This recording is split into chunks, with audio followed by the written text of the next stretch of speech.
Students, आज हम पाठ 11 प्रकाश का परावर्तन में आगे का भाग देखेंगे। इसके पहले वीडियो में हम समतल दर्पण कैसे बनता है, उसके परिभाषा, उसके नियम, परावर्तन के आकृति के साथ सब समझ लिए थे। अब इस वीडियो में समतल दर्पण का एक आखिरी भाग समझने जा रहे हैं। वह यह है कि यदि कोई व्यक्ति के सामने दर्पण रखा होगा तो उस दर्पण में व्यक्ति की पूरी ऊंचाई आने के लिए दर्पण की ऊंचाई कितनी होनी चाहिए। तो यहाँ जो कथन दिया गया है उसके अनुसार दर्पण की ऊंचाई व्यक्ति के ऊंचाई के आधी होनी चाहिए, तभी आधी होने पर उस दर्पण में व्यक्ति की पूरी ऊंचाई दिखाई देगी। तो इस कथन को हमें सिद्ध करना है। तो सिद्ध करने का जब आता है तो हमें भूमिति की तरह उस कथन को सिद्ध करना होगा। जैसे हमें पहले कथन के ऊपर आधारित हमें आकृति बनाना होगा, आकृति पर आधारित तथ्य देना होगा, कथन से साध्य लेना होगा और फिर उसे कारण देते हुए उपपत्ति में हल करना होगा। तो इस तरह से हमें ये महत्वपूर्ण वाक्य को सिद्ध करना है भूमिति के उपपत्ति तथ्य साध्य कथन कारण का उपयोग करते हुए। तो चलो ये देखते हैं कथन क्या है। तो कथन, इससे ये पहले देखा है, पहले ये समझा देती हूँ कि पेज नंबर 116, 115 पे क्या पाठ था वो मैं बता दी थी इससे पिछले वीडियो में। पेज 116 में बताइए तो, और पेज 117 में थोड़ा सोचिए और करें और देखें। यह टॉपिक जो है वो कैंसल है। तो हमें अब क्वेश्चन 5 में ये क्वेश्चन दिया गया है कि समतल दर्पण द्वारा व्यक्ति का पूर्ण प्रतिबिंब प्राप्त करने के लिए दर्पण की न्यूनतम ऊंचाई उस व्यक्ति की ऊंचाई से आधी होना आवश्यक है। इसे सिद्ध करो। सिद्ध करने के लिए हमें आकृति दी गई है यहाँ पर। तो आकृति में हमने सबसे पहले क्या लिया, एक व्यक्ति की ऊंचाई। हमने जब भी तुम्हें डायग्राम, अभी यहाँ डायग्राम बन चुका है, समय बचाने के लिए मैंने डायग्राम बना दिया है, नहीं तो वीडियो काफ़ी लंबा हो जाता है। तो मैं एक एक समझाती जाती हूँ, वैसे वैसे तुम्हें पहले स्टेप लेना है। सबसे पहले तुम्हें HF व्यक्ति बताना है। HF क्या है? H फॉर हेड है, E आई है और F फॉर फुट है। तो हेड से फुट तक की व्यक्ति की ऊंचाई लेनी है, और व्यक्ति की ऊंचाई भी कितनी लेनी है नोटबुक में? H से E 3 सेंटीमीटर लेना है और E से F 6 सेंटीमीटर लेना है, यानी टोटल 9 हो जाएगा। उसमें तुम्हें जहाँ 3 सेंटीमीटर आएगा वहाँ पे E निशान देना है। E से F के भी 6 सेंटीमीटर है। ये सब मैं क्यों बोल रही हूँ, क्योंकि आगे इसी में हमें मध्य बिंदु भी लेना है सिद्ध करने के लिए। जब 3 सेंटीमीटर का आधा 1.5 होता है, 1.5 पर तुम्हें निशान लगाना होगा R का। R क्या है? HE का मध्य बिंदु है। और बिंदु S क्या है? EF का मध्य बिंदु है। EF हमने कितना लिया था? 6 सेंटीमीटर। तो उसका आधा आपका हो जाएगा 3 सेंटीमीटर पे हमने बिंदु S को ले लिया। ये हमने पूरा व्यक्ति की ऊंचाई मध्य बिंदु के साथ खड़ा कर दिया है। उसके सामने हमें रेखा L डॉटेड लाइन से खींचना है ताकि हम इस पर दर्पण लें। ज़्यादा दूरी नहीं, कम अंतर लेके, जैसे यहाँ दिया गया है, तुम्हें एक डॉटेड लाइन से रेखा खींच लेना है। उसके बाद तुम्हें ये दर्पण कहाँ होगा स्थित, इस रेखा पर कहाँ होगा, इसके लिए तुम्हें क्या करना होगा? सबसे पहले तुमने खींचा, इन सब किरणों में सबसे पहले ये ब्लू लाइन की किरण खींचना है।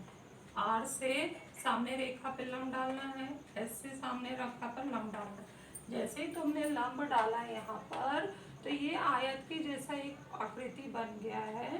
तो ये जो ये लाइन आएगा उसे पेंसिल से डार्क करो, चाहिए तो अलग ब्लैक पेन या ब्लू पेन से डार्क कर दो, और उसे मिरर नाम दे दो, M1 और M2। यहाँ हलाकर हम दर्पण रखेंगे तो शायद व्यक्ति की ऊंचाई जो है पूरी इसमें आएगी। वो आगे हम सिद्ध करेंगे कि ऐसा होता होगा, इसमें पूरी ऊंचाई आ जाती होगी। तो ये जो ले लिया, तो आगे हमें ये दिखाना है कि ये जो किरण है परावर्तित होके सच में ये पूरी आकृति यहाँ बना रही है। तो कैसे? जब हमने सबसे पहले लंबवत किरणें खींचा है, उसको हम यहाँ बढ़ा लेंगे। ये लंबवत किरणें हमने बढ़ा लिया। उसके बाद H से तिरछी किरण खींचेंगे। तिरछी किरण खींचने जो किरण आ रही है परावर्तित हो जा रही है, किरण आ रही है परावर्तित हो जा रही है, तो उसको आगे की ओर बढ़ाना है ताकि आभासी प्रतिबिंब बने। क्योंकि हम जानते हैं समतल दर्पण में आभासी प्रतिबिंब मिलना है बनते हैं, क्योंकि किरणें एक दूसरे को प्रतिच्छेदित नहीं करती हैं। तो ये जो है किरणें आ रही हैं यहाँ पर, वो जाके इधर मिल रही है, और उसके बाद जैसे यहाँ आती है ये किरण यहाँ आई तो वो ई से मिली, यहाँ से ये किरणें गई तो उधर H डैश प्राप्त हुआ, H का H डैश यहाँ प्राप्त हुआ, ई का ई डैश यहाँ प्राप्त हुआ।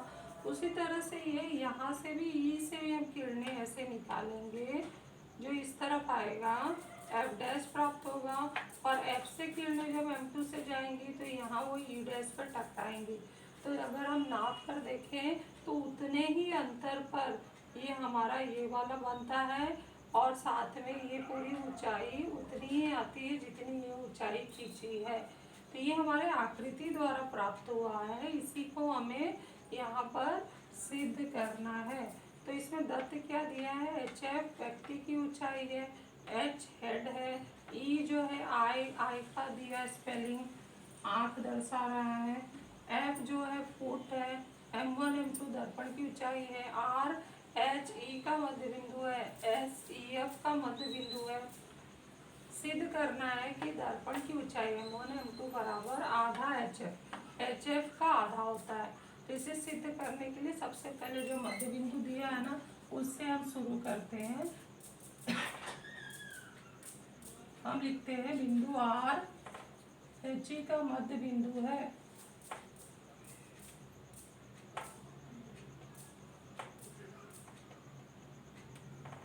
कारण होगा दत्त। इसीलिए क्या हो जाएगा, कौन सी दूरी बराबर हो जाएगी, HR बराबर हो जाएगा RE, HR बराबर है RE बराबर है आधा HE, क्योंकि हर छोटा पार्ट इस बड़े का आधा होगा, तो इसका हम कारण लिखेंगे 1 से। तीसरा हम पॉइंट लिखेंगे ये वाला बिंदु S, EF का मध्य बिंदु है,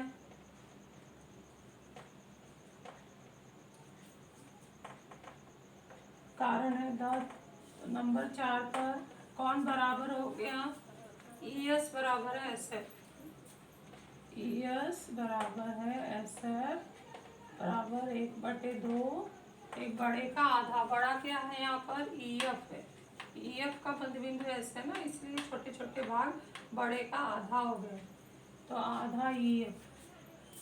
कारण आएगा हमारा 3 से।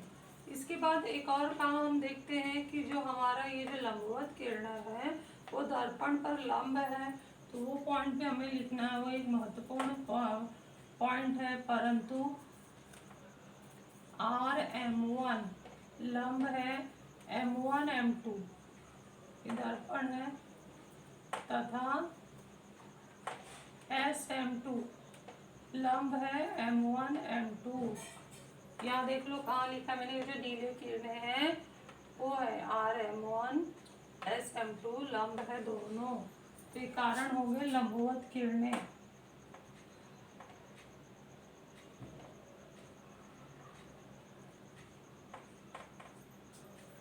इसलिए हम नया एक रेख बराबर करने जा रहे हैं, और वो रेख कौन सा होगा, रेख RS बराबर है M1 और M2, क्योंकि ये आयत के जैसा आकार इस 90-90 से समांतर रेखाओं से ले लिया, और ये दूरियां समान होने से, समान अंतर होने से रेख जो RS है, इसलिए RS बराबर हो गया M1 M2।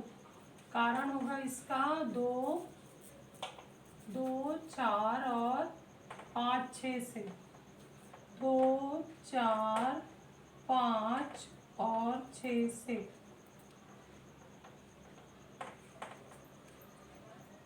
अब हमें साथ में M1 M2 निकालना है, तो M1 M2 को मैं आगे कर देती हूँ बराबर RS, वही चीज़ है हमने 7 से लिखा। अब आर एस क्या है, आर एस के अंदर हम देखते हैं बिंदु ई आ रहा है, तो आर ई धन ई एस है, आर ई धन ई एस, इसको एक रेखी बताएंगे, R dash E dash S. फिर जो आर ई है हमने यहाँ लिखा ही है, आधा एच ई है, धन ई एस हमने यहाँ लिखा है, आधा ई एफ है।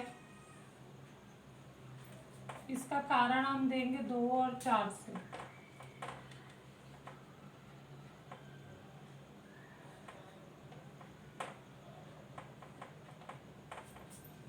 आधा कॉमन ले ले या इस तरह से लिख दे, एच ई बटे 2 धन ई एफ बटे 2, तो हर समान है तो ये जुड़ जाएंगे, एच ई धन ई एफ बटे 2। आकृति में देखो एच ई धन ई एफ क्या है, पूरे व्यक्ति की ऊंचाई आ गई, एच एफ बटे 2। तो यहाँ हम लिख देते हैं 9 नंबर पर m1 और m2, m1 m2 बराबर हो गया एच एफ बटे 2, साथ आ चुका है। तो अब उसको हम कथन में लिख देते हैं, इसलिए दर्पण की ऊंचाई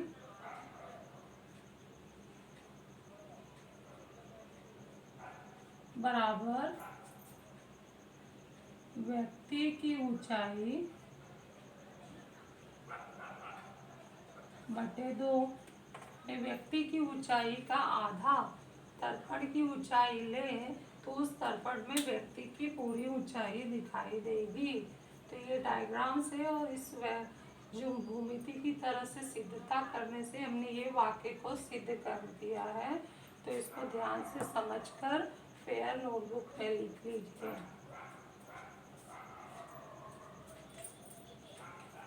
यहाँ एक कारण भी दे देना है, एच ई एफ, और इसका कारण दे देना है 9 से।